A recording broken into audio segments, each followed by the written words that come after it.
इस लेक्चर में James Webb space telescope के बारे में डिस्कस करेंगे। टेलीस्कोप का मतलब होता है, हिंदी में बोलते हैं दूरबीन। दूरबीन में दूर आ रहा है, यानी कि दूर की चीज़ों को देखने के लिए। जैसे आपने देखा होगा छोटी छोटी दूरबीन होती हैं खिलौने टाइप, दूर की चीज़ें नज़दीक दिखाई देती हैं। इसी तरह स्पेस में होती हैं टेलीस्कोप वगैरह, या अर्थ पे ये एस्टेब्लिश कर देते हैं टेलीस्कोप वगैरह, और साइंटिस्ट उनसे रिसर्च करते हैं, लाखों करोड़ों दूर की चीज़ों को देख लेते हैं, और उनकी या तो इनमें कैमरा लगा होता है, फोटो खींचते हैं, उनसे रिसर्च करते रहते हैं। तो ये जेम्स वेब स्पेस नाम का टेलीस्कोप ये लॉन्च होने वाला है। अभी कुछ इंजीनियर्स हैं यहाँ पे, फ्रेंच गुयाना एक जगह है, वहाँ पे इस टेलीस्कोप को अभी अनबॉक्स किया, दिखाया। अनबॉक्स का मतलब दिखाया कि कैसा टेलीस्कोप होगा। अभी प्रिपेयर कर रहे हैं कि लॉन्च किया जाएगा कुछ समय में। ये ग्रांड साइंटिफिक प्रोजेक्ट होगा 21st सेंचुरी का, जो अभी चल रही है 21st सेंचुरी, और लगभग ये 18 दिसंबर को लॉन्च कर दिया जाएगा।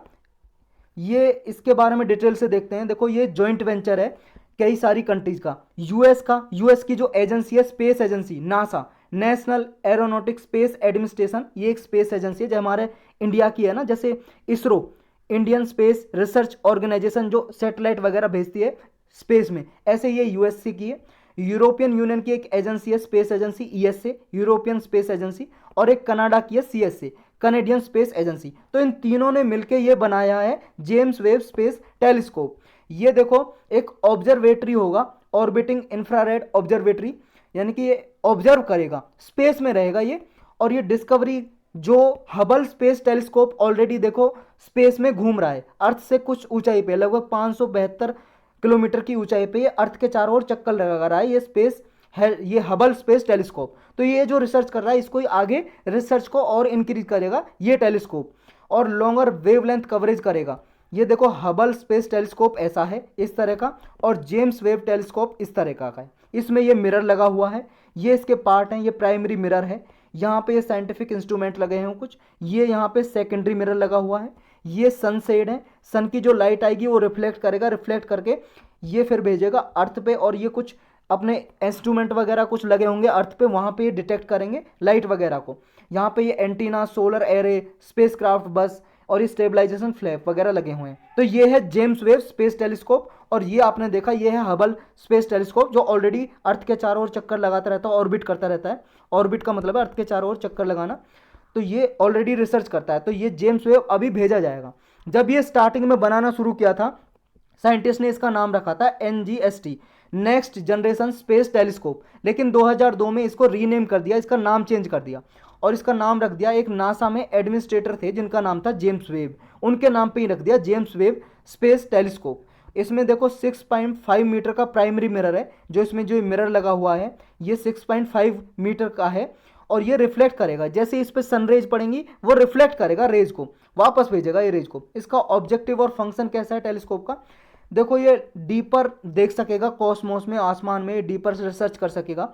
इसमें जो बिगर मिरर लगा हुआ है 6.5 मीटर का है। अब तक जो मीटर मतलब 2.4 मीटर का जो मिरर वगैरह यूज किए जाते थे, उनसे ज़्यादा, बहुत ही ज़्यादा बड़ा मिरर यूज किया जा रहा है। ये लाइट को डिटेक्ट कर सकेगा, जो स्टार से, जो हमसे बिलियंस ऑफ ईयर्स दूर हैं, लाइट ईयर्स दूर हैं, जैसे 13.5 बिलियंस ईयर्स एगो जो यूनिवर्स में लाइट वगैरह जनरेट हुई थी, वो रिफ्लेक्ट होती रहती हैं स्पेस में, उनको ये डिटेक्ट कर सकेगा। स्टार से, जो स्टार है, सन भी एक स्टार है, सूरज, तो इनसे जो लाइट वगैरह, ऐसे डिफरेंट डिफरेंट स्टार हैं दूसरी गैलेक्सीज में, पूरे यूनिवर्स में, ब्रह्मांड में, तो उनको डिटेक्ट कर सकेगा। देखो, यूनिवर्स का मतलब पूरा ब्रह्मांड, जितना भी आपको आसपास नजर आ रहा पूरा यूनिवर्स है वो। उस यूनिवर्स में छोटी छोटी गैलेक्सीज होती हैं, हमारे कहने के लिए छोटी हैं क्योंकि यूनिवर्स से छोटी हैं, लेकिन बहुत बड़ी होती हैं वो यूनिवर्स में गैलेक्सीज। उन गैलेक्सीज में सोलर सिस्टम होते हैं, जैसे हमारी गैलेक्सी है वो है मिल्की वे, हिंदी में बोलते हैं दुग्ध मेघला। तो मिल्की वे जो है, दुग्ध मेघला या मिल्की वे गैलेक्सीज, उसमें सब में लगभग एक सोलर सिस्टम होता है। जैसे हमारा सोलर सिस्टम है, एक सन है, स्टार है हमारा जिसका नाम है सन, सूरज, और स्टार के चारों ओर 8 ग्रह घूम रहे हैं। तो ऐसे ही ये जो और सोलर सिस्टम है, कहीं पे गैलेक्सीज हैं, उनसे कोई लाइट डिटेक्ट होगी, इसकी वजह से देख पाएंगे, रिसर्च कर पाएंगे। ऑर्बिट कैसे करेगा, देखो, जो हबल स्पेस टेलीस्कोप है वो अर्थ से 570 लगभग किलोमीटर ऊंचाई पे ऑर्बिट कर रहा है, अर्थ के चारों ओर घूम रहा है। लेकिन जो वेब्स होगा, ये जेम्स वेब स्पेस टेलीस्कोप, ये अर्थ के चारों ओर ऑर्बिट नहीं करेगा, ये एक पॉइंट पे रखा रहेगा। ये कौन सा होगा? ये होगा L2 लैग्रेंजियन पॉइंट। ये क्या है भाई साहब? L2 Lagrangian point. देखो ये है भाई साहब, ये सन देख रहे हो आप, सूरज, और ये हमारी अर्थ है पृथ्वी, और ये चंद्रमा घूम रहा है अर्थ के चारों ओर, और ये अर्थ चारों ओर घूम रही है। तो ये कई पॉइंट हैं, इमेजिनरी पॉइंट है, ये मान लो आप। ये देखो L1, ये मैं पेन चेंज कर लेता हूँ, ये देखो L1, ये L2, ये L4, ये L3 और ये L5। ये देखो ऐसे वहाँ पे L1 L2 लिखे हुए नहीं है स्पेस में, बस मान लिए साइंटिस्ट ने एक ये पॉइंट है। ये क्यों मान लिए? देखो लैंग्रेज पॉइंट का मतलब ये है, जो यहाँ पे देखा था आपने स्पेलिंग, लैंग्रेज पॉइंट या लैंग्रेजियन पॉइंट भी बोल सकते हो आप। इसका मतलब ये ऐसे पॉइंट हैं स्पेस में, आसमान में, यहाँ पे देखो जो ग्रेविटेशनल फोर्स है ना, उसका इक्विलिब्रियम होता है, हो जाता है, बैलेंस हो जाती है। देखो अर्थ है, अर्थ की एक ग्रेविटेशनल फोर्स है, गुरुत्वाकर्षण बल है। जब भाई साहब कोई चीज़ आप आसमान में फेंकते हो तो वापस आके अर्थ पे गिर जाती है। जैसे आप कोई पत्थर ऊपर फेंकोगे तो नीचे गिर जाएगी, कौन खींचता है? अर्थ की, पृथ्वी की ग्रेविटेशनल फोर्स है, गुरुत्वाकर्षण बल अपनी तरफ खींच लेता है उसे। ऐसे सन की भी एक ग्रेविटेशनल फोर्स होगी। हर एक जो रॉकी बॉडी है आसमान में, सबकी एक ग्रेविटेशनल बॉडी, मतलब रॉकी बॉडी हो या गैसेस बॉडी हो, कोई भी ये ग्रह है, प्लानिट है, उनकी ग्रेविटेशनल फोर्स होती है, ऐसी सबकी होती है। तो यहाँ ये जो पॉइंट है L1 L2 L5 L3 L4, ये पॉइंट पे आके जो ग्रेविटेशनल फोर्स है, ना तो अर्थ की ग्रेविटेशनल फोर्स रह पाती है, ना सन की, ना किसी और बॉडी की। तो यहाँ पे अगर कोई इस पॉइंट पे कोई चीज़ रख दी तो इसी पे रुकी रहेगी, ना तो सन की तरफ जाएगी ना अर्थ की तरफ आके गिरेगी, कहीं नहीं गिरेगी, एक जगह रुकी रहेगी स्पेस में। तो इसलिए इन पॉइंट पे रखा जा रहा है, और L2 पॉइंट चुना है। L2 पॉइंट पे ये जेम्स वेब टेलीस्कोप रखा जाएगा, वहाँ पे ये रिसर्च करेगा, वहाँ से भेजेगा भाई साहब ये कुछ इमेज वगैरह, तस्वीर वगैरह भेजेगा, फोटो लेके, कैमरा लगे होंगे इसमें, और लाइट मिरर लगा हुआ है, लाइट को डिटेक्ट करेगा ये।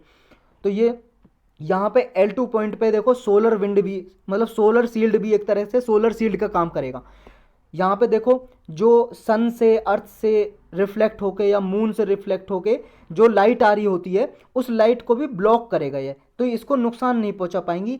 इसको जो हमारा जेम्स वेब स्पेस टेलीस्कोप रहेगा, इसको नुकसान नहीं पहुंचा पाएंगी, और ये कूल रहेगा, क्योंकि ज़्यादा अगर टेम्परेचर रहेगा तो भाई साहब जल जाएगा ये, तो उसकी वजह से इन लाइट को ब्लॉक करेगा ये। सोलर सीड की तरह यहाँ पे एक सील्ड बनी रहेगी L2 पे, तो उसकी वजह से ये जल नहीं पाएगा और अपना काम कर सकेगा। तो यही था इसके बारे में।